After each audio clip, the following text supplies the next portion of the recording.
பெற்றோர்களுக்காக நாங்கள் செய்யக்கூடிய உபகாரம், பெற்றோர்களுக்கு நாங்கள் கொடுக்கக்கூடிய மதிப்பு, அந்தஸ்து எவ்வளவு தூரத்துக்கு சிறப்பான ஒரு காரியமாக உங்களுடைய கஷ்டத்தை அகற்றக்கூடிய, உங்களை கஷ்டத்திலிருந்து நிவர்த்தி செய்யக்கூடிய ஒரு நற்காரியமாக இருக்கிறது என்பதை சிந்திச்சு பார்க்கணும். இப்படி பெற்றோர்கள் விஷயத்திலையும் ஏராளமான ஹதீஸ்கள் வந்திருக்கின்றன. இதெல்லாம் உள்ளடங்கும் இந்த வசனத்தில். மஸலுல்லதீன யுன்ஃபிகூன ஃபீ ஸபீலில்லாஹ் யுன்ஃபிகூன அம்வாலஹும் ஃபீ ஸபீலில்லாஹ், தங்களுடைய செல்வங்களை அல்லாஹ்வுடைய பாதையிலே செலவழிப்பவர்களுக்கு இதெல்லாம் உதாரணம். வஸய்யிஆத்தி அமாலினா மன் யஹ்திஹில்லாஹு ஃபலா முضில்ல லஹு வ மன் யுضلل ஃபலா ஹாதிய லஹு வ அஷ்ஹது அன் லா இலாஹ இல்லல்லாஹ் وحده لا شريك له وأشهد أن محمدا عبده ورسوله أما بعد. قال الله تعالى مثل الذين ينفقون أموالهم في سبيل الله كمثل حبة أنبتت 7 سنابل في كل سنبلة 100 حبة والله يضاعف لمن يشاء والله واسع عليم.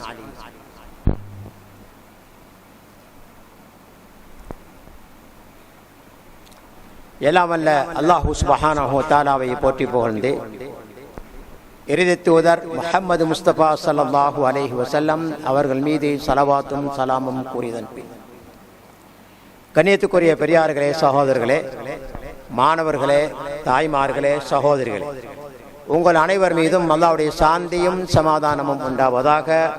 அஸ்ஸலாமு அலைக்கும் வரஹ்மத்துல்லாஹி வபரகாத்துஹு.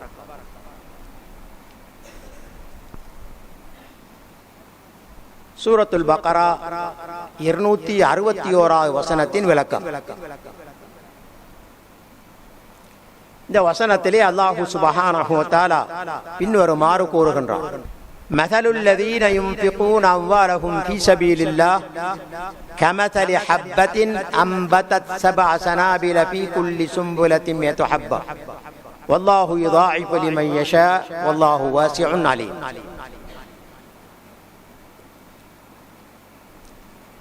அல்லாஹ்வுடைய பாதையில் தங்களுடைய செல்வங்களை செலவழிப்பவர்களுக்கான உதாரணம் கமஸலி ஹப்பா, ஒரு வித்தை போன்றதே அல்லது ஒரு தானியத்தை போன்றது. அம்பதத் 7 சனாபில ஃபீ குல்லி சும்புலத்தி 100 ஹப்பா, அந்த வித்து 7 கதிர்களை வெளிப்படுத்துகின்றது, முளைக்க செய்கின்றது. ஒவ்வொரு கதிரிலும் 100 மணிகள், 100 வித்துக்கள் அல்லது 100 தானியங்கள். வல்லாஹு யுதாஇஃபு லிமன் யஷா,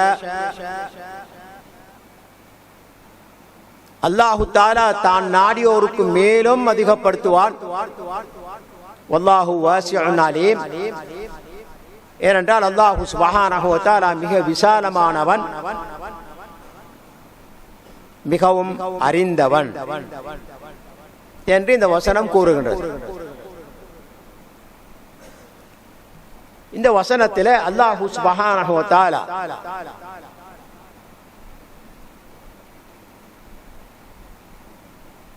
முஸ்லிம் சமுதாயத்தை அல்லது பொதுவாக மனித சமுதாயத்தை தர்மம் செய்யும்படி, அல்லாஹ்வுடைய பாதையிலே தங்களுடைய செல்வங்களை செலவழிக்கும்படி தூண்டக்கூடிய ஒரு உதாரணத்தை அல்லாஹ் தஆலா சொல்லுகின்றார்.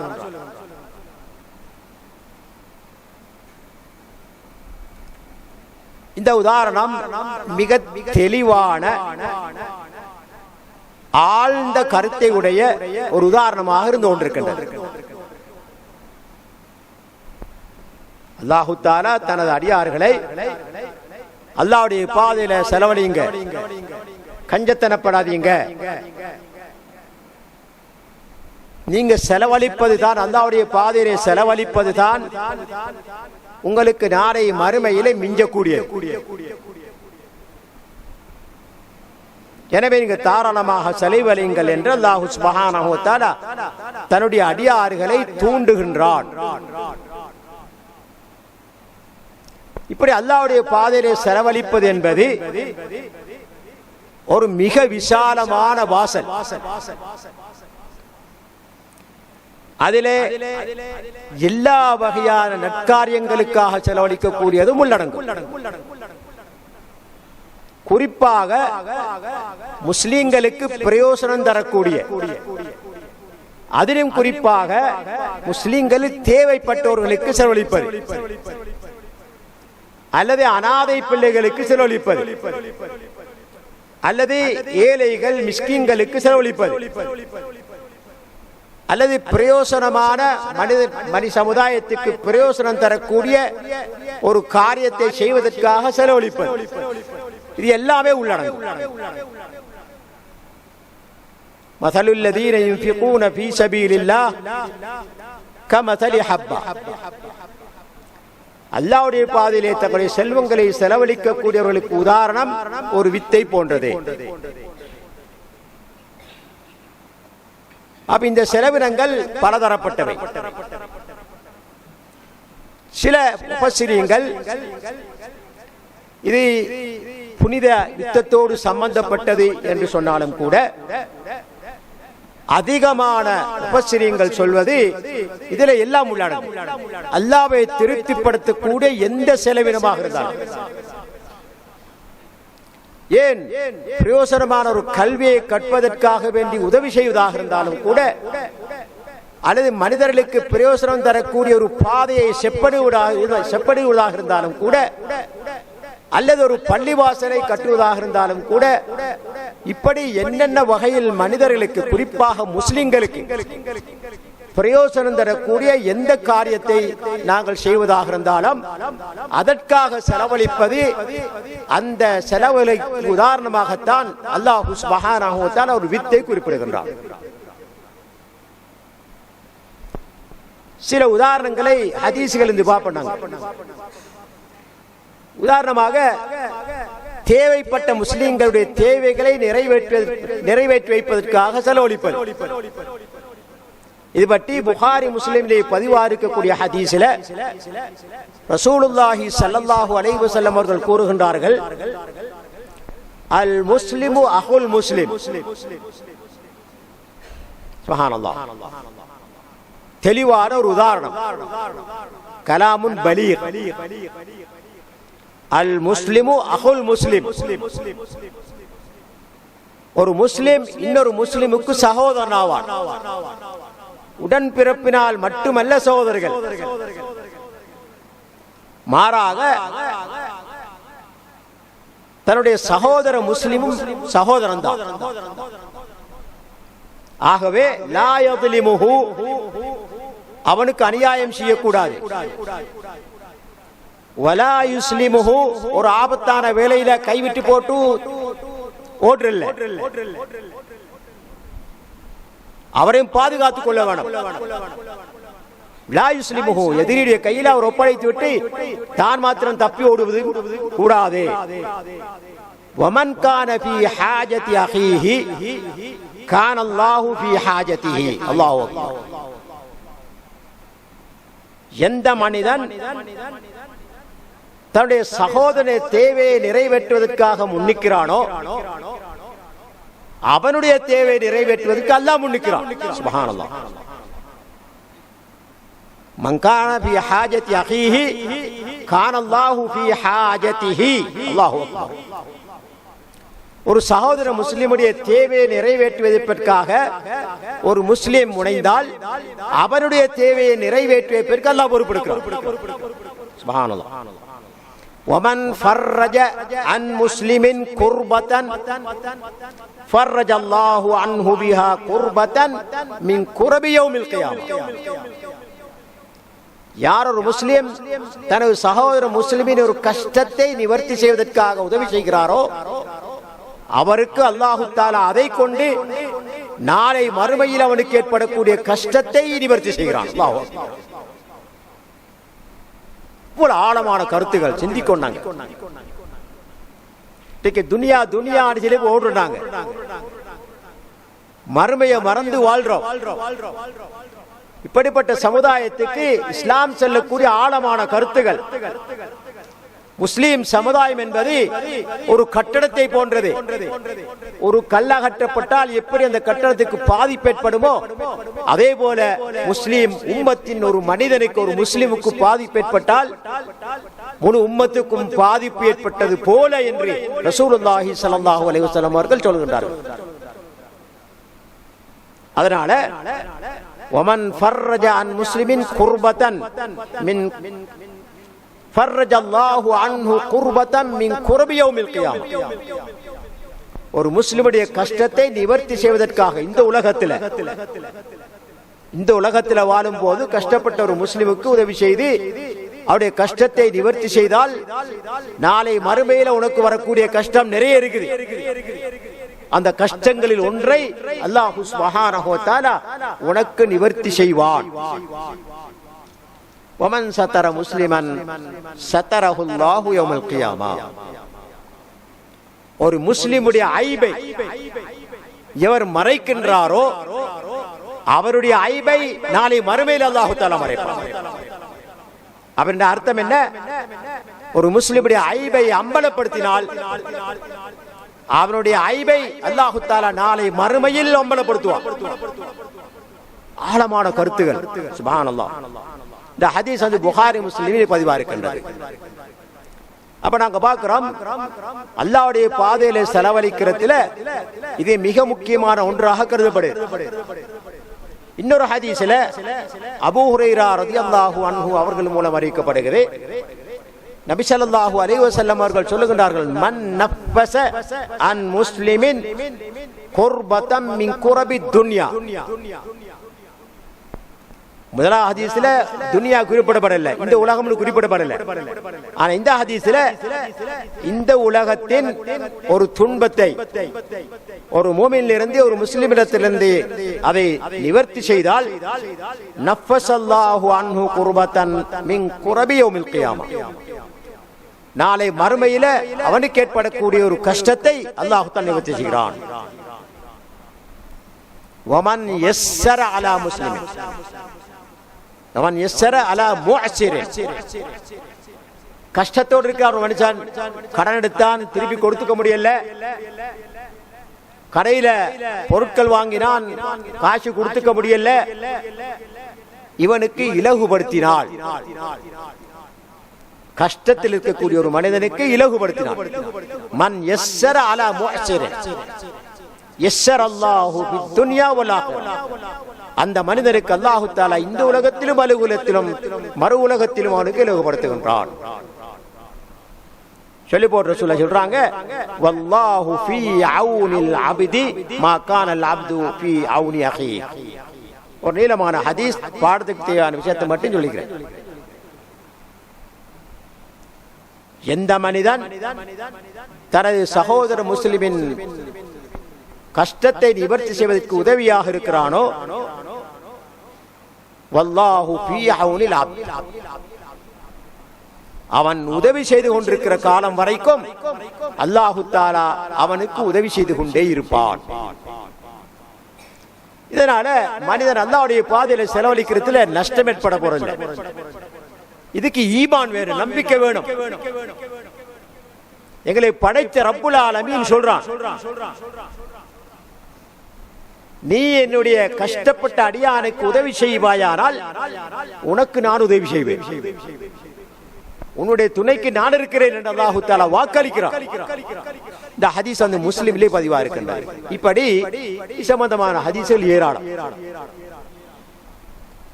இதே போல இந்த அல்லாஹ்வுடைய பாதையில செலவழிக்க விஷயத்துல அனாதை பிள்ளைகளுக்கு செலவழிப்பது உள்ளடங்கும். அனாதை என்பது யார்? புலூகத்தாத, வயதுக்கு வராத ஒரு ஆணாக இருக்கலாம், பெண்ணாக இருக்கலாம். ஒரு ஆணை பொறுத்தவரையில கிட்டத்தட்ட 15 வயது, ஒரு பெண் பிள்ளையை பொறுத்த வரையில 9க்கும் 15க்கும் இடையில. சில 9 வயதுக்கு வரலாம், 10, 11 அப்படி வித்தியாசப்படலாம். இந்த புலூகத்தை எத்துகின்ற வரையிலும் இருக்கக்கூடிய பிள்ளைகளுடைய தந்தை இறந்து விட்டார், அவர்தான் அனாதை. தாய் இறந்து விட்டால் அனாதை இல்லை. அவருக்கு செலவழிக்கிறதுக்கு, அவரை பராமரிக்கிறதுக்கு, அவருக்கு தேவைகள் நிறைவேற்றுறதுக்கு தந்தை இருக்கிறார். ஆனால் தந்தை இறந்து விட்டால் அந்த பிள்ளையின் தேவையை நிறைவேற்றுவதற்கு தாய் கஷ்டப்படணும், தாய் சிரமப்படணும். தகப்பன் செய்து கொண்டிருந்த உதவி உபகாரங்களை, பிள்ளைகளுக்கு செய்து கொண்டிருந்த பராமரிப்புகளை தாயால் செய்ய முடியாது, கஷ்டம். எனவே அந்த பிள்ளைக்கு தான் சொல்லப்படும் அனாதை என்று. அதாவது 10க்கும் 15க்கும் இடைப்பட்ட வயதில் இருக்கக்கூடிய ஆண்கள், பெண்கள், சிறு பிள்ளைகள் பூப்பெய்து விட்டால், வயதுக்கு வந்து விட்டால் அவர்கள் அனாதையாக மார்க்க சட்டப்படி கணிக்கப்பட மாட்டார்கள். சில நாடுகள்ல அதுக்கு மேலையும் அனாதை என்ற பராமரிப்புல உள்ளடக்குறாங்க. உதாரணமா சவுதி அரேபியா, குவைத் போன்ற நாடுகள்ல 18 வயது வரைக்கும், சில பிள்ளைகளுக்கு 20 வயது வரைக்கும் கொடுப்பாங்க. அந்த பிள்ளை படிச்சு கொண்டிருக்கும், 15 வயசுல ஓயில் படிச்சு கொண்டிருக்கும், 16 வயசுல ஓயில் எடுக்கும். அப்ப இடையில விட்டுட்டா அந்த பிள்ளைகளை படிப்பு பண்ண போயிடும். சில பிள்ளைகள் ஓயில் படிச்சு போட்டு 7 படிக்கிறது ரெடியாக கொண்டிருப்பாங்க. அப்ப இடையில விட்டுட்டா அந்த பிள்ளைகளை படிப்பு பண்ண போயிடும்.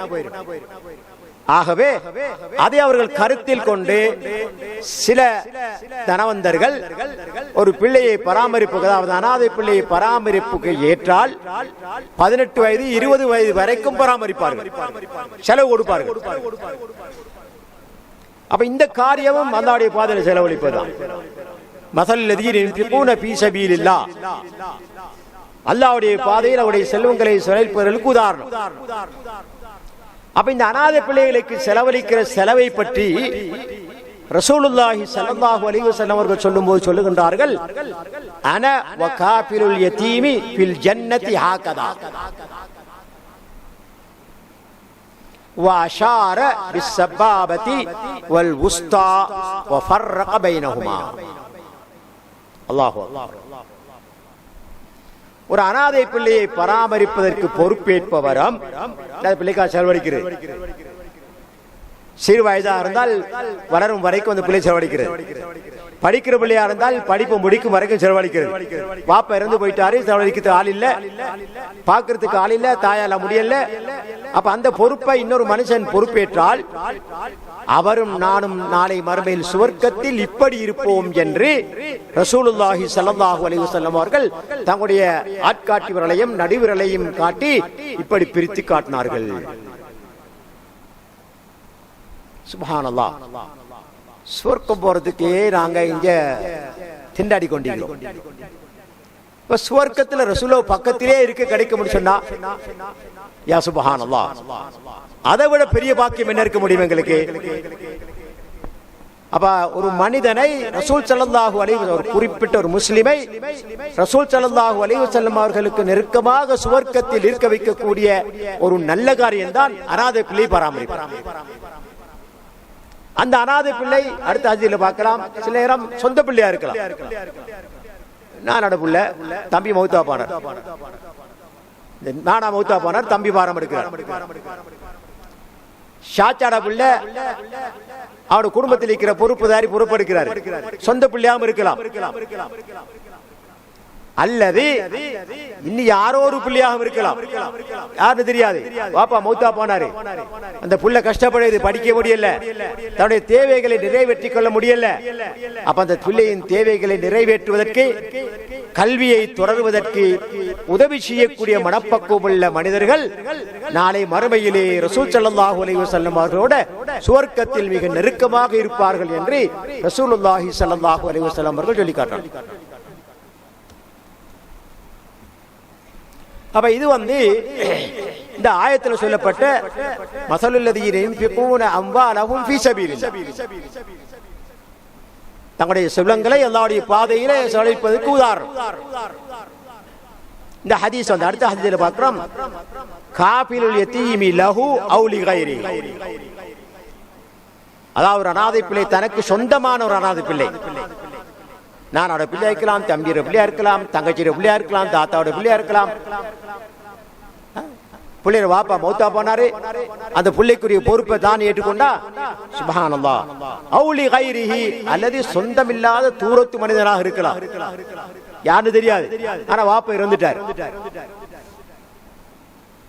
அவருடைய பிள்ளையாக இருந்தாலும் அனா ஹுவ ஆதைனி ஃபில் ஜன்னதி வ அஷார الراوي وهو مالك بن انس بالسبابه والوسطى. முன்னால ஹதீஸ்ல ரசூல் ஸல்லல்லாஹு அலைஹி வஸல்லம் அவர்கள் தங்களை கையை காட்டினாங்க வருது. பின்னால ஹதீஸ்ல அதை தொடர்ந்து இந்த ஹதீஸ் அறிவிக்கக்கூடிய ராவி மாலிக் இப்னு அனஸ் ரலியல்லாஹு அன்ஹு அவர்கள் அதை செஞ்சு காட்டுறாங்க. ரசூல் ஸல்லல்லாஹு அலைஹி வஸல்லம் அவர்களோட அந்த அனாதை பிள்ளையை பராமரிப்பதற்கு பொறுப்பேற்றவர் மிகவும் நெருக்கமாக சுவர்க்கத்தில் இருப்பார் என்று இந்த ஹதீஸ் சொல்லப்படுகிறது. அப்ப அல்லாஹ்வுடைய பாதையில செலவழிக்கிற விஷயத்துல மிக சிறப்பான ஒரு காரியம் தான் அனாதை பிள்ளைகளை பராமரிப்பதற்கு பொறுப்பேற்பது. இதனால நாங்கள் பார்க்கிறோம், அண்மை காலத்துல சில சடைவுகள் சில பிரச்சனைகள் ஏற்பட்டாலும் கூட நீண்ட காலமாக நாங்க பார்க்கிறோம், இலங்கையில் இருக்கக்கூடிய இந்தியாவில் இருக்கக்கூடிய இப்படி கஷ்டப்பட்ட நாடுகளில் இருக்கக்கூடிய அனாதை பிள்ளைகளுக்கெல்லாம் அரபு நாட்டில் இருக்கக்கூடிய தனவந்தர்கள் போட்டி போட்டுக்கொண்டு பராமரிக்கிறதுக்கு வராங்க, செலவழிக்கிறதுக்கு முன் வராங்க. சுப்ஹானல்லாஹ், எவ்வளவு சந்தோஷமான செய்தி. அவங்களுக்கு அதுல சந்தோஷம் சொல்ல முடியாது. சில சமயங்கள் அந்த புள்ள திறமைசாலியாக இருந்தால், படிப்புல திறமை காட்டும் என்றால் வருஷத்துக்கு ஒருக்கா அல்லது வருஷத்துக்கு 2 விடுத்தாம் அல்லது வருஷத்துக்கு 3 விடுத்தாம் பொறுமதியான கிஃப்ட்கள் அனுப்பிப்பாங்க. சில பிள்ளைகளுக்கு 500 தீனார் கூட அனுப்பி வச்சிருக்காங்க. 500 தீனார்னா 50 லட்சம், சாரி 5 லட்சம். சுப்ஹானல்லாஹ், இப்படி எல்லாம் அனுப்புறாங்க. ஏன்? இதனுடைய பொறுமதி தெரிஞ்சதுனால. இந்த பொறுமதி தெரியாததுனால எங்கள்ல இப்படி பராமரிக்கிறது மிகவும் அரிதாக இருந்து கொண்டிருக்கின்றது. சுப்ஹானல்லாஹ். அப்ப இது அனாதை பிள்ளைகளை பராமரிப்பு சம்பந்தமா வந்திருக்கக்கூடியது. இதே போல அல்லாஹ்வுடைய பாதையிலே செலவழிப்பது தான் பெற்றோர்களுக்காக செலவழிப்பது. பெற்றோர்கள் வசதியாக இருப்பார்கள் சொன்னா அவங்களுக்கு செலவழிக்கப்பட கட்டாயம் இல்லை. இதுக்கு முந்தி நாங்க பாடத்துல பார்த்திருக்கிறோம் நாங்க. ஆனால் பெற்றோர்கள் தேவையில்லவர்களாக இருந்தால், தாயின் தந்தையும் எந்த வசதியும் இல்லை, கஷ்டப்படுறாங்க, அப்ப பிள்ளைகள் கட்டாயமாக அவர்களுக்கு செலவு கொடுக்கணும். இது சம்பந்தமாக வந்திருக்கக்கூடிய ஹதீஸை பார்க்கும் போது عن ابي هريره رضي الله عنه جاء رجل الى النبي صلى الله عليه وسلم فقال يا رسول الله. ஒரு சஹாபி, ஒரு மனிதர் வாரார் ரசூலுல்லாஹ்ட்ட வந்து கேக்குற, யா ரசூலல்லாஹ், அல்லாஹ்வுடைய தூதரே, மன் அஹக்குன் நாஸி பிஹுஸ்னி ஸஹாபதி, நான் உறவு வைத்துக் கொள்வதற்கு நட்பு வைத்துக் கொள்வதற்கு மிகவும் உரித்துடையவர் யார்? ஹக்குன் நாஸ், மனிதர்களையே மிகவும் உரித்துடையவர் யார்? அப்ப ரசூல் ஸல்லல்லாஹு அலைஹி வஸல்லம் சொல்றாங்க, உம்முக்க, உனது தாய் சொல்றாங்க ரசூலுல்லாஹ். திரும்ப அந்த சஹாபியர் சும்மமன், அதுக்கு அடுத்தாக யாரு? உம்முக்க, உனது தாய் தான் என்று ரசூல் ஸல்லல்லாஹு அலைஹி வஸல்லம் இரண்டாவது சொல்றாங்க. திருப்பியும் அந்த சஹாபியர் சும்மமன், அதுக்கு பிறகு யாரு? உம்முக்க, மூன்றாவது விடுத்தார். சுப்ஹானல்லாஹ். அப்ப 3 பதக்கங்கள் கிடைச்சு போச்சு தாய்க்கு. அதுக்கு பிறகு கேட்கிறாரு சும்மமன், அதற்கு பிறகு யாரு? அபூக்க என்று ரசூல் ஸல்லல்லாஹு அலைஹி வஸல்லம் சொல்றாங்க. அப்ப தாயுடைய உரிமை இருக்கே, அது மிக மகத்தானது. எனவே இந்த ஹதீஸை நாங்க பார்க்கிறோம், நாங்க உதவி செய்வதற்கு, நட்பு வைப்பதற்கு, சுஹபத் வைப்பதற்கு மிகவும் உரித்துடையவர் தாய். அதுக்கு அடுத்ததான் தந்தை. அதை ஒரு விடுத்ததான் ரசூலுல்லாஹ் சொல்றாங்க.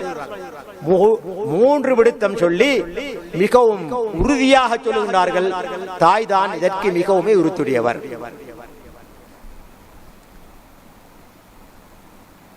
அல்லாஹ் சுப்ஹானஹு வ தஆலா அல் குர்ஆனில்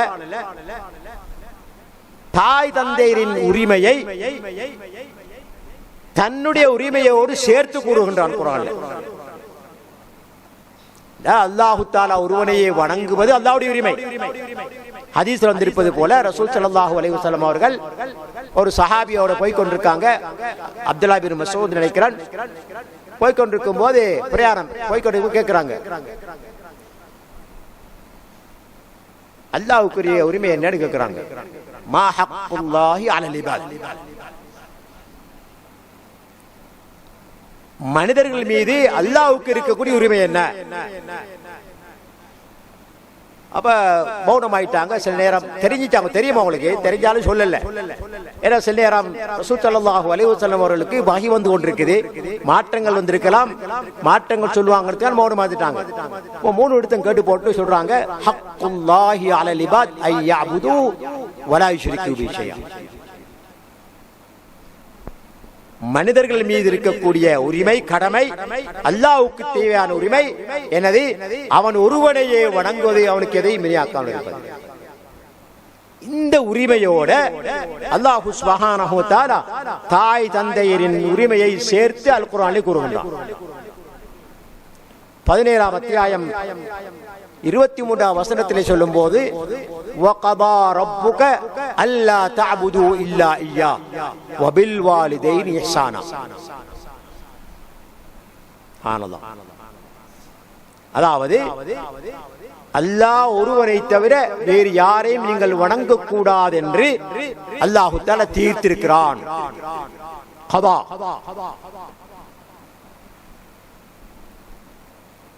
அதுக்கு பிறகு அடுத்ததாக வாவுல் ஆத்ஃப் இணைத்து அல்லாஹ் சொல்லுகின்றான், வபில் வாலிதைனி இஹ்சானா. உங்களுடைய பெற்றோர்களுக்கு நீங்கள் நன்றி செய்யுங்கள், நலவு செய்யுங்கள் என்று அல்லாஹ் சுப்ஹானஹு வ தஆலா பெற்றோர்களின் உரிமையை அவனுடைய உரிமையோடு சேர்த்து சொல்லக்கூடிய அளவுக்கு மிகவும் உயர்த்தி சொல்லி இருப்பது இங்கே சிந்திக்க வேண்டிய விஷயம். ஒரு நாளும் பெற்றோர்கள் கஷ்டப்படும் போது, பெற்றோர்கள் துன்பத்தில் இருக்கும் போது பிள்ளைகள் உண்டு உடுத்து சந்தோஷமாக இருக்க முடியாது. மாறாக தன்னுடைய நப்சை பார்ப்பது போல, தனது மனைவி மக்களை பார்ப்பது போல தன்னுடைய பெற்றோர்களையும் பார்ப்பது கட்டாயம். ஆனா வசதி இல்லோராக இருப்பாங்கன்னு சொன்னா அவருடைய அன்பை இரக்கத்தை பெற்றுக் கொள்வதற்காக நன்கொடைகள் வழங்கலாம். அவர்களுக்கு செலவு கொடுக்கொண்டு கட்டாயம் இல்லை. அவங்க கஷ்டத்தில் இருப்பாங்கன்னு சொன்னால் நாங்கள் உண்டு உடுத்து சந்தோஷமாக இருக்க முடியாது. மாறாக அவர்களையும் கட்டாயமாக கண்காணிக்க வேண்டும். அது பிள்ளைகளுடைய பொறுப்பு. பாருங்க எந்த அளவுக்கு பெற்றோருடைய உரிமையை இஸ்லாம் சொல்லுகின்றது என்று சொன்னால், பனு இஸ்ரவேல் காலத்தில் 3 பேர் பிரயாணம் செய்கிறார். அந்த பிரயாணத்தின் போது மாலையாகிவிட்டது.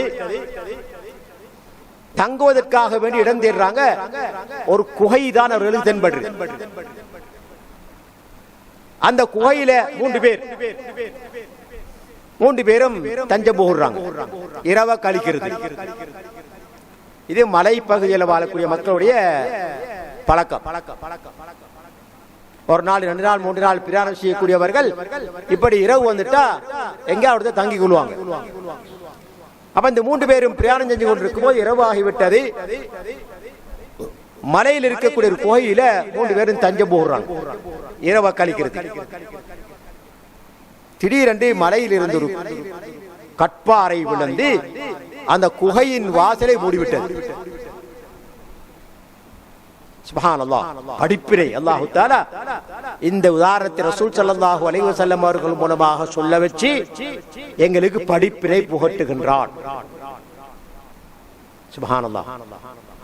எப்படி ஒரு மனிதன் ஆபத்தில் சிக்கிக் கொள்ளும் போது தன்னுடைய திறமையை, தன்னுடைய வலிமையை, தன்னுடைய பணத்தை, தன்னுடைய உடம்பிறப்புகளை நம்பி இருக்கக்கூடாது, மாறாக அல்லாஹ்வை நம்பி இருக்க வேண்டும் என்பதற்காக இந்த உதாரணம் சொல்லப்படுது. அப்ப குகை வாசல் மூடப்பட்டு போச்சு. இப்ப காலையில வெளியே வர முடியல. குகை வாசல் மூடப்பட்டு சம்பூர்ணம் மூடப்பட்டு போச்சு. இப்ப 3 பேரும் முடிவெடுக்கிறாங்க, இதுல இருந்து தப்புறதுக்கு வேற வழி எதுவும் இல்லை. டெலிபோன் தான் டெலிபோன் பண்ண மேலும் ஒன்றுமில்லை அந்த காலத்தில். சுப்ஹானல்லாஹ். அப்ப 3 பேரும் கலந்து ஆலோசித்து ஒரு முடிவுக்கு வராங்க. இந்த ஆபத்திலிருந்து நாங்க தப்போம் சொன்னால் உள தூய்மையோடு, அதாவது இஹ்லாஸோடு அல்லாஹ்வுக்காக செய்த ஒரு நற்காரியத்தை முன்வைத்து அல்லாஹ்விடம் பிரார்த்திக்கும். இஸ்லாம் எங்களுக்கு மிக முக்கியமாக சொல்லுது. அதுக்கு சொல்ல வசீலா. இதை தப்பா புரிஞ்சு கொண்டவர்கள் வேறு வழியில போறாங்க. ஒரு மனிதன் செய்த நற்காரியத்தை முன்வைத்து அல்லாஹ்விடத்திலே வசீலா செய்யலாம். ரெண்டக்கா தொழுது போட்டு, யா அல்லாஹ் உனக்காக இந்த தொழுகையை தொழுதல் எனக்கு கஷ்டத்தை போக்கு வசீலா. ஆனா இன்றைக்கு இதை தவறா புரிஞ்சுக்கிறாங்க. வசீலாவுக்கு அல்லாஹ்வுடைய ரசூலுல்லாஹ்வுடைய ஜாஹ் வேண்டும். கபரில் இருக்கக்கூடிய அவுலியாவுடைய பங்களிப்பு வேண்டும். இல்லாட்டி மஷாயிக்மார், பெரியார்கள், சாதாத்துமார் சொல்லக்கூடிய கைய மோரணம், கார மோரணம், அவங்க சிபாரிசு செய்யணும் என்று தப்பாக விளங்கி வச்சிருக்காங்க. அது வசீலா இல்ல, ஷிர்க். ஒரு மனிதன் வசீலா செய்வதாக இருந்தால் தான் செய்த நற்காரியத்தை இஹ்லாஸோடு உள தூய்மையோடு செய்த ஒரு நற்காரியத்தை விட்டு அல்லாஹ்வுடைய வசீலா தேடலாம். அப்ப இந்த மூன்று பேரும் முடிவெடுக்கிறாங்க, நாங்க அல்லாஹ்வுக்காக செய்த ஒரு நற்காரியத்தை வைத்து அல்லாஹ்விடத்தில் பிரார்த்திப்போம். அப்ப இந்த கல்லை அல்லாஹ் தஆலா அகற்றிடுவான். அப்ப எங்களுக்கு வெளியே வரலாம் என்று முடிவெடுக்கிறாங்க. முதலாவது மனிதர் சொல்றார், யா அல்லாஹ், எனக்கு வயது போன தாயும் தந்தையும் இருந்தார்கள். அவர்களுக்கு இரவு சாப்பாடு நான் வளமையாக கொடுத்து வந்தேன். அந்த சாப்பாட்டை அவர்கள் இருவருக்கும் கொடுத்த பிறகுதான் எனது மனைவி மக்கள் மற்ற வளர்க்கக்கூடிய ஆடு மாடுகளாக இருந்தாலும் கூட அவைகளுக்கு தீன் போடுவேன். தாய்க்கும் தந்தைக்கும் இரவு சாப்பாடு கொடுக்காம நான் யாருக்குமே சாப்பாடு கொடுக்க மாட்டேன். ஒரு நாள் நான் மந்தைகளை மேய்ப்பதற்காக சென்று கொண்டிருக்கும் போது வெகு தூரம் சென்று விட்டேன். ஆடு மாடுகளுக்கு தேவையான தீனி கிடைக்கல, தூரத்துக்கு போயிட்டார். முடிச்சு போட்டு திரும்பி வாராரு. இரவாயிரு. பாப்பா உம்மா ரெண்டு பேரும் தூங்கிட்டாங்க. அப்ப நான் போய் பாலை கறந்து ஒரு பாத்திரத்தில் எடுத்து கொண்டு வந்தேன். பார்த்தா ரெண்டு பேரும் தூங்குறாங்க. பால் கோப்பை கையில. நான் விரும்பல அவர் இருவரையும் தூக்கத்திலிருந்து எழுப்பாட்டுவதற்கு. அவரோட தூக்கத்தை கலைக்கிறது நான் விரும்பல. நிம்மதியா தூங்கட்டும் என்று அவர்கள் இருவரையும் எழுப்பாமல் பால் கோப்பையை கையில் சுமந்தவனாக நின்று கொண்டிருக்கிறேன். தரமாட்டேன். எதுவரைக்கும் சொன்னா ஃபஜ்ர் சுபஹுடைய நேரம் வரைக்கும். அல்லாஹ், கஷ்டமான ஒரு காரியம். நாங்க படுத்துட்டா நாங்க பிள்ளைகளுக்கு கொடுப்போம், மனைவி மக்களுக்கு கொடுப்போம், நானும் குடிப்போம், பொழுது படுப்போம்னு சொல்லுவோம் நாங்க. அப்ப தாய்க்கும் தந்தைக்கும் அந்த மனிதன் கொடுத்த மதிப்பு எந்த அளவுக்கு சொன்னால், அவர்கள் இருவருக்கும் இரவு சாப்பாடு கொடுக்காமல் தனது மனைவி மக்களுக்கோ அல்லது வளர்க்கக்கூடிய ஆடு மாடுகளுக்கோ தீனி போட மாட்டேன். பால் கோப்பையை சுமந்து நிற்கிறாரு தலைமாட்டில்.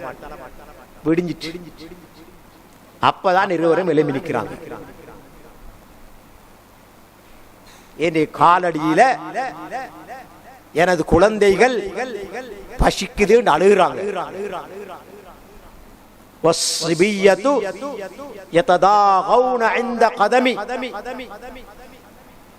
காலடியில பிள்ளைகள் அழுகிறாங்க, பசிக்குது.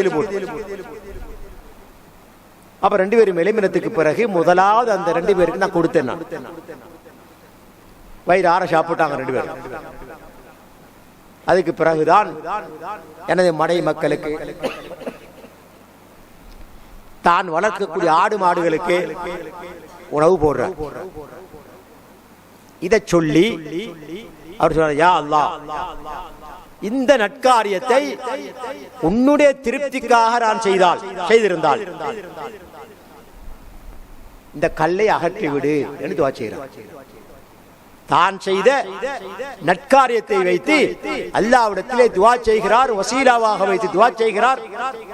ஃபன்ஃபரஜத் ஷைஅன் லா யஸ்ததிஊன அல் குரூஜ மின்ஹு. அப்ப கல்லு கொஞ்சம் அகண்டுட்டு, அல்லாஹ் அக்பர், சுப்ஹானல்லாஹ். அப்ப நாம் செய்யக்கூடிய நற்காரியத்துடைய பவரை பாருங்க, சக்தியை பாருங்க. ஈமான் இருக்கணும், நம்பிக்கை இருக்கணும். இக்லாஸோட அல்லாஹ்வுக்காக 2 ரக்காத் தொழுது போட்டு கேளுங்க, கையிலிட்டு அல்லாஹ்விடத்துல. ஒரு ஏழைக்கு தர்மத்தை செஞ்சு போட்டு அல்லாஹ்வோட கையேந்துங்க. ஒரு நல்ல காரியத்தை செஞ்சு போட்டு அல்லாஹ்வோட கையேந்துங்க. நிச்சயமாக அல்லாஹ் சுப்ஹானஹு வ தஆலா உங்களுடைய கஷ்டங்களை, உங்களுடைய துன்பங்களை, உங்களுடைய கவலைகளை அகற்றுவதற்கு போதுமானவனாக இருக்கிறான். அப்ப நீண்ட ஹதீஸ், அந்த ஹதீஸ்ல ஒரு பகுதியை மட்டும் எடுத்திருக்கிறேன். அப்ப இந்த பகுதியில பார்க்கிறோம், பெற்றோர்களுக்காக நாங்கள் செய்யக்கூடிய உபகாரம், பெற்றோர்களுக்கு நாங்கள் கொடுக்கக்கூடிய மதிப்பு, அந்தஸ்து எவ்வளவு தூரத்துக்கு சிறப்பான ஒரு காரியமாக, உங்களுடைய கஷ்டத்தை அகற்றக்கூடிய, உங்களை கஷ்டத்திலிருந்து நிவர்த்தி செய்யக்கூடிய ஒரு நற்காரியமாக இருக்கிறது என்பதை சிந்திச்சு பார்ப்போம். இப்படி பெற்றோர்கள் விஷயத்திலையும் ஏராளமான ஹதீஸ்கள் வந்திருக்கின்றன. இதெல்லாம் உள்ளடங்கும் இந்த வசனத்தில். மஸலுல்லதீன யுன்ஃபிகூன ஃபீ ஸபீலில்லாஹ் யுன்ஃபிகூன அம்வாலஹும் ஃபீ ஸபீலில்லாஹ், தங்களுடைய செல்வங்களை அல்லாஹ்வுடைய பாதையிலே செலவழிப்பவர்களுக்கு இதெல்லாம் உதாரணங்கள். அடுத்து நாங்க பார்க்கிறோம், ஏழை எளியோருக்கு உதவி செய்வது, செலவழிப்பது. ஹதீஸ்ல பார்க்கிறோம், قال رسول الله صلى الله عليه وسلم وان احب الاعمال الى الله سرور تدخله على مسلم او مؤمن. சொல்றாங்க ரசூல் ஸல்லல்லாஹு அலைஹி வஸல்லம் அவர்கள், அல்லாஹ்வுக்கு மிக விருப்பமான காரியம் எது என்று சொன்னால், ஒரு விசுவாசியுடைய அல்லது ஒரு முஸ்லிமுடைய உள்ளத்தில் சந்தோஷத்தை ஏற்படுத்துவது. ஏழையா இருக்கிறான், தின்றதுக்கு வசதி இல்ல, அவனுக்கு தேவையான உணவுகளை வாங்கி கொடுக்குறீங்க, சந்தோஷம் வருமா? கடனாளியா இருக்கிறான், அவனோட கடனை தீர்க்கிறீங்க, அவனுக்கு சந்தோஷம் வரும். இப்படி ஒரு சந்தோஷத்தை ஒரு மனிதனுடைய, ஒரு முஸ்லிமுடைய உள்ளத்துல ஏற்படுத்துவது அல்லாஹ்வுக்கு மிகவும் விருப்பமான காரியம். அவு தக்ஷிபு அன்ஹு குரபன், அல்லது அவர்களிடம் ஒரு கஷ்டத்தை நிவர்த்தி செய்வது. அவு தக்தி அன்ஹு தைனன், அல்லது அவருடைய கடன்கள் ஒன்றை நிவர்த்தி செய்கிறது. அவு தத்ருது அன்ஹு ஜூஅன், அல்லது பசித்திருப்பவனுக்கு உணவளித்து பசியை போக்குவது. இப்படியெல்லாம் செய்வது அல்லாஹ்வுக்கு மிகவும் விருப்பமான நற்காரியம் என்று ரசூலுல்லாஹி ஸல்லல்லாஹு அலைஹி வஸல்லம் அவர்கள் குறிப்பிடுகிறார்கள். இந்த ஹதீஸ் பைஹக்கியிலே பதிவாக இருக்கின்றது. இமாம் அல்பானி ரஹிமஹுல்லாஹ் அவர்கள் ஹசன் என்ற தரத்தில் வைத்திருக்கிறார். மேலும் அபூ ஹுரைரா ரலியல்லாஹு அன்ஹு அவர்கள் மூலம் அறிவிக்கப்படுகின்றது, ரசூல் ஸல்லல்லாஹு அலைஹி வஸல்லம் அவர்கள் சொல்லுகின்றார்கள், மன் தஸத்தக பிஇத்ரி தம்ரதி மின் கஸ்பின் தய்யிப், ஒரு மனிதன் ஹலாலான சம்பாத்தியத்தின் மூலமாக ஒரு ஈத்த பழத்தின் அளவு தர்மம் செய்தான். ஈத்த பழத்தை தர்மம் செய்ய முடியாத ஆட்கள் இருக்கிறாங்க உலகத்தில், யார் வைக்கிறாங்க முஸ்லிம்கள்ல? யாருமே இல்லை. ஒரு ஈத்த பழம் அளவு தர்மம் செய்யக்கூடிய அளவுக்கு கஷ்டமான மனிதர் முஸ்லீம் யாரும் இல்லை. அந்த அளவு தன்னுடைய ஹலாலான சம்பாத்தியத்தின் மூலமாக அல்லாஹ்வுடைய பாதையிலே தர்மம் செய்தால், இடையில வலா யக்பலுல்லாஹு இல்ல தய்யிப், அல்லாஹ் தஆலா ஹலாலானதை தவிர, சிறந்ததை தவிர, நல்லதை தவிர ஏற்றுக்கொள்ள மாட்டான். ஃபைன்னல்லாஹ யக்பலுஹா பியமீனிஹி ثم يربيها, தனது வலக்கரத்தால் அதை அல்லாஹ் சுப்ஹானஹு வ தஆலா ஏற்றுக்கொள்கிறான். அந்த தர்மத்தை தன்னை வளர்க்கறத்தினால் ஏற்றுக்கொள்கிறான், பின்னர் அதை வளர்க்கிறான். எப்படி உதாரணம்,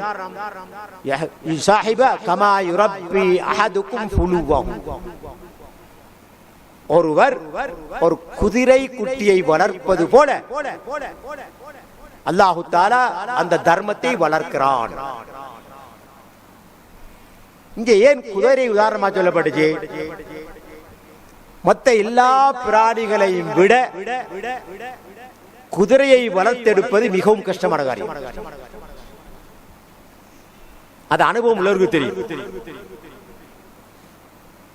சின்ன வயசிலிருந்து அதை பக்குவமாக பராமரித்து அதுக்கு தேவையான அத்தனையும் செய்து சுப்ஹானல்லாஹ் அதை வளர்க்கக்கூடிய படக்கூடிய கஷ்டத்தை பார்த்து தெரியும். மற்ற எல்லா மிருகத்தையும் விட குதிரையை வளர்ப்பது மிகவும் கஷ்டம். அதே போல அந்த குதிரையினால் அந்த மனிதனுக்கு கிடைக்கக்கூடிய பிரயோசனமும் ஏராளம். அப்ப அந்த குதிரை குட்டியை நீங்கள் வளர்ப்பது போல, உங்கள் ஒருவர் வளர்ப்பது போல அந்த தர்மத்தை அல்லாஹ் தஆலா வளர்க்கிறான். ஹத்தா தகூன மிஸ்லல் ஜபல், எது வரைக்கும் சொன்னா அந்த ஈட்ட பழத்தை போல உள்ள ஒரு தர்மம் ஒரு மலை போல விசாலப்படுத்தப்படும், ஒரு மலை போல விஸ்தரிக்கப்படும், வளர்க்கப்படும்.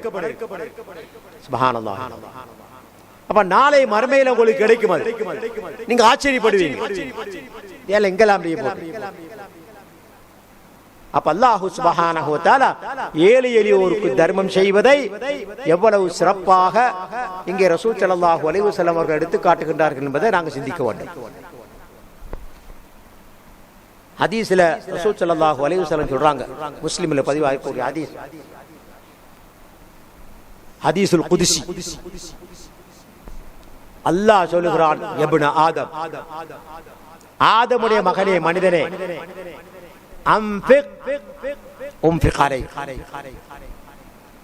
நீ அல்லாஹ்வுடைய பாதையில் செலவழி, நான் உனக்கு செலவழிப்பேன். இது யாருடைய வாக்கு? அல்லாஹ்வுடைய வாக்கு. அப்ப இதுல எங்களுக்கு நம்பிக்கை இருக்கணும். எவர்கள் எல்லாம் அல்லாஹ்வை திருப்திப்படுத்துவதற்காக செலவழிக்கின்றார்களோ நிச்சயமாக அவர்களுக்கெல்லாம் அல்லாஹ் தஆலா செலவழிப்பான், தாராளமாக கொடுப்பான், சந்தேகமே கிடையாது. இப்படி இந்த அல்லாஹ்வுடைய பாதையில் செலவழிக்கக்கூடிய வாசல் மிக விசாலமானது. அதே சொல்லிக் கொண்டிருந்தால் இந்த வசனத்தினுடைய கருப்பொருள் தவறி போய், அப்ப இந்த வசனத்தில் அல்லாஹ் சுப்ஹானஹு வ தஆலா இத்தகைய சிறப்பான நற்காரியங்களுக்காக எவர்கள் எல்லாம் செலவழிக்கிறார்களோ அவர்களுக்கான உதாரணத்தை தான் அல்லாஹ் சொல்லி காட்டுறான். சுப்ஹானல்லாஹ். மிகச் சிறப்பான மிகவும் கருத்தாள மிக்க உதாரணம். தரபல்லாஹு மஸலன் பலீகன் லிமன் யதஸத்தகு ஃபீ ஸபீலில்லாஹ் வ யுன்ஃபிகு அம்வாலஹு ஃபீ வுஜூஹில் கைர். அல்லாஹ்வுடைய பாதையில நல்ல காரியங்களுக்காக செலவழிப்பவர்களுக்கு அல்லாஹ் சொல்லக்கூடிய மிக தெளிவான கருத்தாளம் மிக்க உதாரணம். இந்த இடத்துல குர்ஆனை பொறுத்தவரையில அடிக்கடி அல்லாஹ் தஆலா உதாரணங்கள் மூலமாக சில விஷயங்களை தெளிவுபடுத்துறார். இந்த உதாரணங்கள் சொல்லப்படும் போது அதை கேட்கக்கூடியவர்களுக்கு விஷயம் தெளிவா விளங்கும். ஹுமூத் இருக்காது, சிக்கல் இருக்காது. இதனால சலஃபு சாலிஹீன்கள் சொல்லுவார்கள், இதா சமிஅல் மஸல் ஃபலம் யஃஹம்ஹு ஃபகைஃப தஃஹமு கைரஹு. இந்த விளக்கத்தை பாருங்க, அவங்க அந்த சலஃபு சாலிஹுடைய விளக்கத்தை பாருங்க. ஒரு உதாரணம் சொல்லப்பட்ட ஒரு விஷயம் சொல்லப்பட்டு அதை விளங்காதவன் எப்படி மற்ற விஷயங்களை விளங்க போறான்? அவ்வளவு முக்கியமானது உதாரணங்கள். குர்ஆன்ல நிறைய பார்க்கலாம். சூரத்துல் பக்ராவுல மட்டும் கிட்டத்தட்ட 8-9 உதாரணங்கள் அல்லாஹ் சொல்றான். அவன் சொல்லக்கூடிய விஷயத்தை மனிதர்களுக்கு தெளிவுபடுத்துவதற்காக. இப்படி ஏன் அல்லாஹ் சுப்ஹானஹு வ தஆலா உதாரணம் காட்டி ஒரு விஷயத்தை சொல்லுகிறான் என்பதை பற்றி அல்லாஹ் சொல்லும் போது அல்லாஹ் தஆலா சொல்லுகிறான் وَتِلْكَ الْأَمْثَالُ نَضْرِبُهَا لِلنَّاسِ وَمَا يَعْقِلُهَا إِلَّا الْعَالِمُونَ. சுப்ஹானல்லாஹ். அந்த உதாரணங்கள் தில்கல் அம்சால், அந்த உதாரணங்கள் மனிதர்களுக்காக நாங்கள் சொல்லுகின்றோம். நத்ரிபுஹா லின்னாஸ், எதுக்காகன்னு சொன்னா வமா யாக்கிலுஹா இல்லல் ஆலிமூன்,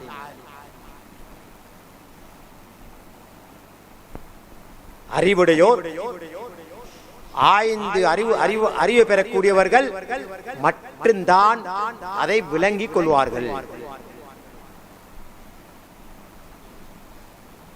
அப்படின்னு சொன்னா அல்லாஹ் சொல்ல வார விஷயத்தை உதாரணம் மூலமாக மக்களுக்கு தெளிவுபடுத்துறான். அந்த உதாரணம் மூலமாக சொல்லப்பட்ட விஷயம் மனிதனுக்கு புரியவில்லை என்று சொன்னால் அவன் எப்படி மற்ற விஷயங்களை புரிய போறான்? எனவே அல்லாஹ் சொல்ல வரக்கூடிய விஷயத்தை மக்களுக்கு தெளிவுபடுத்துவதற்காக, மக்களுக்கு விளங்க வைப்பதற்காகத்தான் உதாரணங்களை அல்லாஹு தஆலா சொல்லுகின்றான். இந்த உதாரணத்தை, இந்த வசனத்துக்கு முன்னால் அல்லாஹு தஆலா என்ன உதாரணம் சொல்லுகின்றான் சொன்னால் மதலுல்லதீன தகது மின் தூனில்லாஹி அவுலியா. இந்த வசனத்தை சொல்றதுக்கு முன்னால அல்லாஹ் சொல்லக்கூடிய உதாரணம் என்ன? மதலுல்லதீன தகது மின் தூனில்லாஹி அவுலியா. அல்லாஹ் அல்லாதவர்களை தங்களுடைய பாதுகாவலர்களாக, உதவியாளர்களாக எடுத்துக்கொண்டவர்களுக்கு உதாரணம் கமசலில் அங்கபூத், ஒரு சிலந்தி பூச்சி போல. இதான் உதாரணம். இத்தஹதத் பைதா, அந்த சிலந்தி பூச்சி தனக்கு ஒரு வீட்டை எடுத்துக்கொண்டதே. சொல்லிப்படாது வைன்ன அவுஹனல் புயூதி லபைத்துல் அன்கபூத், வீடுகளிலேயே மிக பலகீனமான வீடு சிலந்தி பூச்சியோட வீடுதான். சுப்ஹானல்லாஹ், சுப்ஹானல்லாஹ். அல்லாஹ் சொல்லக்கூடிய உதாரணம், அல்லாஹ் அல்லாதவர்களை தங்களுடைய பாதுகாவலர்களாக, உதவியாளர்களாக எடுத்துக்கொண்டவர்களுக்கு அல்லாஹ் சொல்லக்கூடிய உதாரணம் என்னது? ஒரு சிலந்தி பூச்சி போல மிஸ்கீன், அதுக்கு ஒரு வீடு எடுத்துக்கொண்டுச்சு. அவருடைய வீடுதான் இருக்கிற வீடுகளிலே மிகவும் பலகீனமான வீடு. அப்படி அர்த்தம் என்ன? அல்லாஹ் அல்லாதவர்களை உதவியாளர்களாக, பாதுகாவலர்களாக எடுத்துக்கொண்டவர்கள் மிகவும் பலகீனமானவர்களை உதவிக்கு, பாதுகாப்புக்கு எடுத்துக்கொண்டார்கள். அப்ப இந்த விஷயத்தை சொல்றதுக்கு அல்லாஹ் சொல்லக்கூடிய உதாரணம் என்ன? ஒரு சிலந்தி பூச்சி, அவருடைய வீடு, அந்த வீட்டுடைய தன்மை. வைன்ன அவுஹனல் புயூதி லபைத்துல் அன்கபூத், வீடுகளிலே மிக பலகீனமான வீடு சிலந்தி பூச்சியின் வீடு. அப்படி கையால் பிச்சா வந்துடும். சுப்ஹானல்லாஹ். அப்ப இந்த உதாரணத்தெல்லாம் ஏன் சொல்றான்? அறிவுடையோருக்கு படிப்பினை, அறிவுடையோருக்கு படிப்பினை. அதுக்காகத்தான் அல்லாஹ் சொல்றானே. இன்னொரு இடத்துல அல்லாஹ் சொல்லும் போது லவ் அன்ஸல்னா ஹாதல் குர்ஆன அலா ஜபலின், இந்த குர்ஆனை ஒரு மலையின் மீது நாங்கள் இறக்கி வைத்தால் லரஐதஹு ஹாஷிஅன் முத்தஸத்திஅன் மின் ஹஷ்யத்தில்லாஹ், பயந்து நடுங்கி, அந்த மலை பயந்து நடுங்கி பிளந்து நொறுங்கி போகக்கூடிய காட்சியை நீர் பார்ப்பீர். அப்ப இந்த விஷயத்தை விளங்குறதுக்கு அல்லாஹ் சொல்லக்கூடியதா தில்கல் அம்சாலு நத்ரிபுஹா லின்னாசி லஅல்லஹும் யதஃபக்கரூன். இந்த உதாரணத்தை நாங்க சொல்றோம் மனிதர்களுக்கு அவர்கள் சிந்திப்பதற்காக என்று அல்லாஹ் சுப்ஹானஹு வ தஆலா இந்த உதாரணங்கள் பற்றி சொல்றான் குர்ஆன்ல. இப்ப நாங்க யோசிக்கிறோம், மனிதனுக்கு இறக்கி வைக்கப்பட்டால் குர்ஆன், அந்த குர்ஆனை மனிதனை விட பன்மடங்கு பலமாக இருக்கக்கூடிய, பன்மடங்கு விசாலமாக இருக்கக்கூடிய, பல்மடங்கு ஆழமாக இருக்கக்கூடிய சக்தி வாய்ந்த மலையின் மீது இறக்கினால் தாங்காது, தவிடுபடியா போய். எதனால? அல்லாஹ்வுடைய அச்சத்தின் காரணமாக. முத்தசத்தியம் மின் ஹஷ்யத்தில்லாஹ். அவர் என்றால் அல்லாஹ் என்ன சொல்ல வருகிறான்? மனிதனே, உன் மீது இறக்கப்பட்டால் குர்ஆன் மிக மகத்தானது, மலையால் சுமக்க முடியாதது, நீ சுமந்திருக்கிறாய். இன்னா அரதனல் அமானத அலஸ் ஸமாவாதி வல் அர்தி வல் ஜிபால் ஃபஅபைனா யஹ்மில்னா வஅஷ்ஃபக்னா மின்ஹா வஹமலஹல் இன்சான் இன்னஹு கான ஸலூமன் ஜஹூலா. அல் குர்ஆன் என்ற அமானிதத்தை வானங்களுக்கு சுமக்கும்படி சொன்னோம், பூமிக்கு சுமக்கும்படி சொன்னோம், மலைகளுக்கு சுமக்கும்படி சொன்னோம். அபைன யா ரப், எங்களால் முடியாது என்று சொல்லிவிட்டன. வஅஷ்ஃபக்ன மின்ஹா, பயந்து விட்டன, அஞ்சி விட்டன. வஹமலஹல் இன்சான், வானத்தினால், பூமியினால், மலைகளினால் சுமக்க முடியாத அல் குர்ஆனை மனிதன் சுமந்திருக்கிறான். மனிதனே, அதனுடைய பெருமதியை உணர்ந்து கொள் என்பதை சொல்வதற்காக இந்த உதாரணத்தை அல்லாஹ் சுப்ஹானஹு வ தஆலா அல் குர்ஆனில் சொல்லியிருக்கிறார். இப்படி நிறைய சொல்லிக்கொண்டே போகலாம். ஈசா அலைஹிஸ்ஸலாம் அவருடைய படைப்பை பற்றி கிறிஸ்தவர்களுக்கு இடையில பிரச்சனை. தகப்பன் இல்லாம பிறந்துட்டார் ஈசா அலைஹிஸ்ஸலாம். இன்றைக்கு யாராவது தகப்பன் இல்லாம ஒரு பிள்ளை பிறந்துட்டா இன்னா லில்லாஹி வ இன்னா இலைஹி ராஜிஊன், சந்தேகத்துக்கு இடம். அந்த அடிப்படையில் கிறிஸ்தவ யூதர்கள் ஈசா அலைஹிஸ்ஸலாம் அவர்களை வலது பகைன்னு சொன்னார்கள், விபச்சாரத்தில் பிறந்தவர்கள் சொன்னார்கள். நஊதுபில்லாஹ். கிறிஸ்தவர்கள் சொன்னார்கள், இல்ல இல்ல, அவருடைய தந்தை வாப்பா அல்லாஹ் தான். நஊதுபில்லாஹ். இப்னுல்லாஹ். சுப்ஹானல்லாஹ். யாரு? ஈசா அலைஹிஸ்ஸலாம் அவர் தந்தை வந்து அல்லாஹ். நஊதுபில்லாஹ். இப்னுல்லாஹ் சொன்னார்கள். இன்னொரு கூட்டம் சொல்லி இல்ல இல்ல, அவர் மூன்று கடவுள்கள் ஒருவர் சொன்னார். அல்லாஹ், ஈசா, மரியம். இன்னொரு கூட்டம் ஈசா மரியம் அந்த கிறிஸ்தவர்கள் சொன்னாங்க, இல்ல இல்ல, அவர் தான் கடவுள், ஈசா தான் கடவுள். இப்படி மூன்று பிரிவுகளாக பிரிஞ்சு போனாங்க.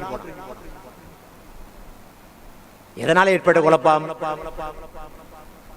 அல்லாஹ்வுடைய சக்தியை புரிந்து கொள்ளாதனால் ஏற்பட்ட குழப்பம். அல்லாஹ்வுடைய ஆற்றலை அறிந்து கொள்ளாத ஏற்பட்ட குழப்பம்.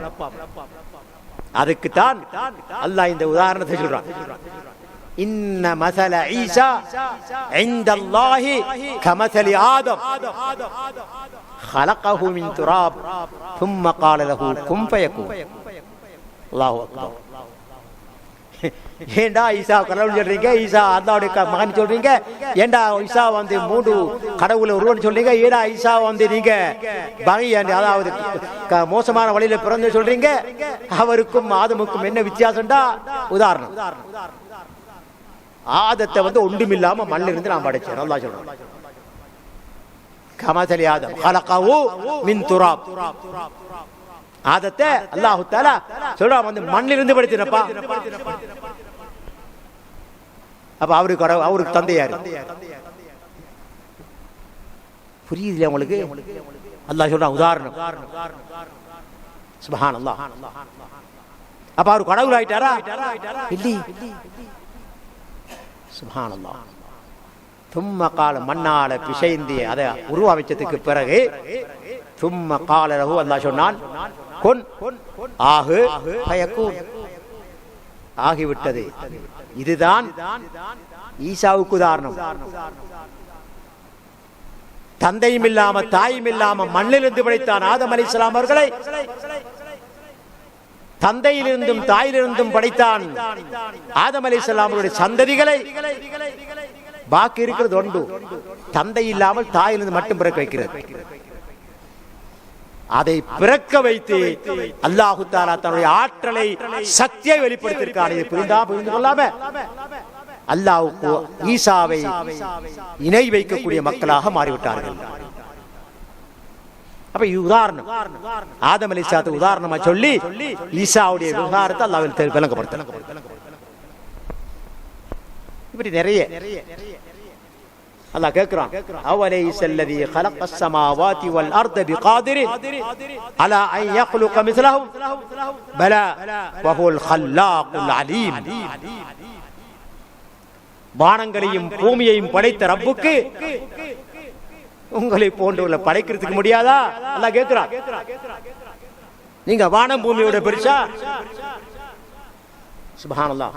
அவலைஸல்லதி خلقஸ் ஸமாவாதி வல் அர்த பிகாதிரின் அலா அன் يخلق مثلهم.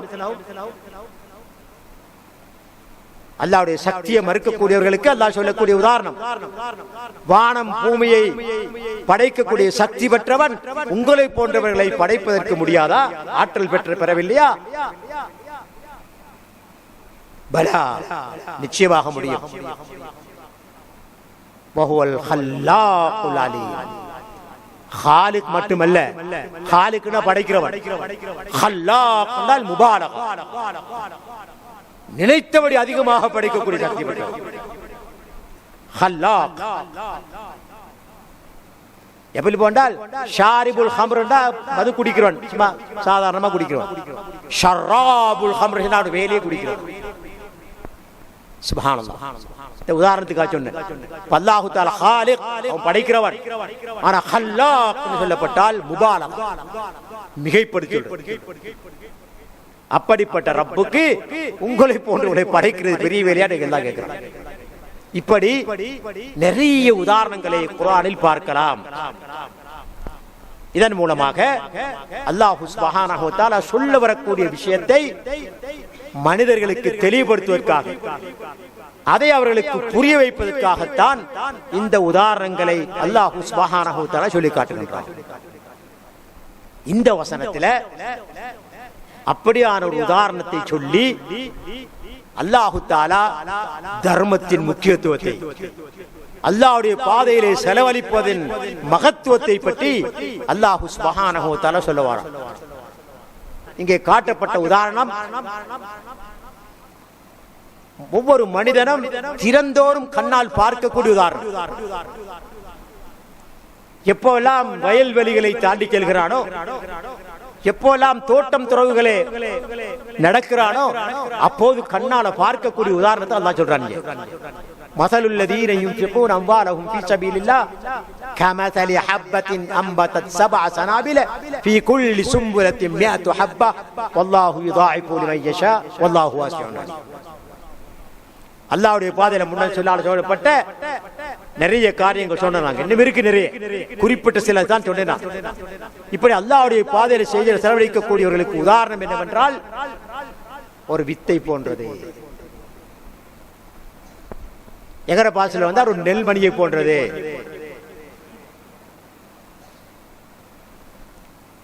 அம்பதத் சபஅ ஸனாபில், வயல உழுது தண்ணி பாய்ச்சி செப்பனிட்டு பக்குவப்படுத்தி அதுக்கு தேவையான அதாவது புகரைகள்லாம் போட்டு பூமி அதாவது விதையை விதைக்கிறதுக்கு ரெடியான நேரத்தில் நெல்லை கொண்டு தூவுறான் மனுஷன். தூவுற நேரத்தில் ஒரு பூசல் அரை பூசல் தான் தூவுறான். வெட்டும் போது வயல் வளர்ந்து அதை அறுவடை செய்யும் போது மாஷா அல்லாஹ் சாக்கு கணக்கில் பல நூற்றுக்கணக்கான பூசல்களை அறுவடை செய்யற மனிதன் பார்க்கக்கூடிய உதாரணம் ஒரு வித்தை போன்றது. எப்படியான வித்தி? அது தூவின பிறகு 7 கதிர்களை வெளிப்படுத்துது. பாருங்க, ஒரு நெல்லிலிருந்து 7 கதிர்கள் வெளிப்படுது. மனிதன் தினந்தோறும் பார்க்கிறான். ஒவ்வொரு கதிரிலும் 100 நென்மணிகள். அப்ப எத்தனை நென்மணி ஆச்சு? எத்தனை வித்தாச்சு? 700 வித்து. ஒரு வித்திலிருந்து, ஒரு விதையிலிருந்து 700 வித்துக்களை பூமியிலிருந்து வெளிப்படுத்துவது போல இந்த உதாரணத்தை சொல்லி அல்லாஹ்வுடைய பாதையிலே நல்ல வழிகளிலே செலவழிப்பவர்களுக்கு உதாரணம் காட்டுகின்றார் அல்லாஹ். அவர்கள் செலவழிக்கக்கூடிய ஒவ்வொரு ரூபாவுக்கும் 700 மடங்கு அதிகப்படுத்தப்படும். எனவே தர்மத்தின் மகத்துவத்தை, தர்மத்தின் முக்கியத்துவத்தை, ஏழையோருக்கு உதவி செய்வதன் கண்ணியத்தை, மகத்துவத்தை புரிந்து கொள்வதற்காக அல்லாஹ் தஆலா சொல்லக்கூடிய உதாரணம் சொல்லி போட்டு வசனத்தை முடிக்கும் போது அல்லாஹ் சொல்றான், வல்லாஹு யுதாயிபு லிமன் யஷா. இது 700 மட்டுமல்ல, அவன் நாடியோருக்கு இதை விடவும் அதிகப்படுத்துவான். இதனால அந்த வசனத்தை அரபு நாடு இருக்கக்கூடிய அறிஞர்கள் யோசிச்சு பார்த்தாங்க. 700 மணி, 700 வித்து, அதுக்கு அப்புறம் அல்லாஹு தஆலா ஏன் யுதாயிபு லிமன் யஷா என்று சொல்றான் என்று ஆராய்ச்சி பார்த்தாங்க. பார்த்தால் அந்த சில பகுதிகளில் ஒரு வித்து 13 கதிர்களை வெளிப்படுத்தும். சுப்ஹானல்லாஹ், கண்டுபிடிச்சிருக்கான். அப்ப 13 ஒரு கதிர்ல 100 நெல்மணி சொன்னால் 1300 நெல்மணி. அதான் அல்லாஹ் சொல்றான், வல்லாஹு யுதாயிபு லிமன் யஷா. அல்லாஹ் தான் நாடியோருக்கு இதை விட அதிகமாக கொடுப்பான். ஏனென்றால் வல்லாஹு வாசிஉன், அவன் மிக விசாலமானவன், எடுக்க எடுக்க குறையாத மகத்துவமிக்க இறைவன். அலீம், யாருக்கு கொடுக்கணும், யாருக்கு கொடுக்க கூடாது, யார் முஸ்தஹிக், யார் கைரு முஸ்தஹிக் என்பதை அறிந்தவன், அதற்கேற்றாற்போல் கொடுப்பவன் என்று இந்த வசனத்தை அல்லாஹ் சுப்ஹானஹு தஆலா முடிப்பதை பார்க்கின்றோம். எனவே கண்ணியத்துக்குரிய சகோதரர்களே, இந்த அழகிய உதாரணம் எங்கள் உள்ளத்தில் ஆழமா பதியணும்.